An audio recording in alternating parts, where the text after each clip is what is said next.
మీకున్న సమస్యలు తొలగి మంచి రోజులు మీకొస్తాయి. మీ సమస్యలు దూరమవుతాయి. ఈ మంత్రాన్ని మీరు 11 సార్లు మినిమం చదివితే దాని ప్రభావం మొదలవుతుంది. మరి ఆ మంత్రం గురించి ఈ వీడియోలో తెలుసుకుందాం.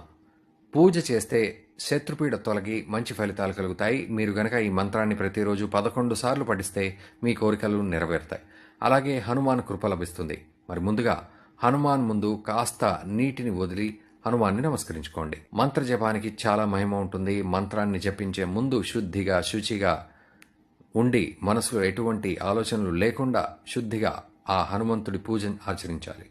ఆయనకు ప్రసాదాన్ని సమర్పించండి. ఆ తర్వాత సింధూరం కాస్త సమర్పించండి. సింధూరం హనుమానికి చాలా ప్రీతిపాత్రమైంది.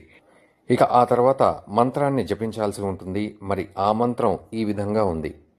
ఓం నమో హనుమతే భయభంజనాయ సుఖకురు ఫఠ స్వాహ. మరొక్కసారి ఓం నమో హనుమతే భయభంజనాయ సుఖకురు ఫఠ స్వాహ. ఈ మంత్రాన్ని గనక మీరు జపిస్తే మీకు భయం తొలగి మంచి ఫలితాలు సుఖము కలుగుతాయి. శత్రుపీడ తొలగుతుంది. ఈ మంత్రాన్ని ప్రతిరోజు మినిమం 11 సార్లు జపిస్తే మీకు ఉన్న మనసులోని బాధలు తొలగి మనశ్శాంతి లభిస్తుంది. హిందూ దేవుళ్లలో త్వరగా ప్రసన్నమయ్యేవాడుగా హనుమాన్ పేరుంది. మరి ఈ మంత్రం జపించిన తర్వాత తీర్థం తీసుకుని మీ మనసులోని కోరికను బాధను ఆ హనుమంతునికి తెలిపితే మీ బాధలు తొలగి మంచి సమయం వస్తుంది. మరి తప్పక ఈ మంత్రాన్ని జపించండి. అలాగే మంత్రం జపించాలి అంటే శ్రద్ధ చాలా అవసరం.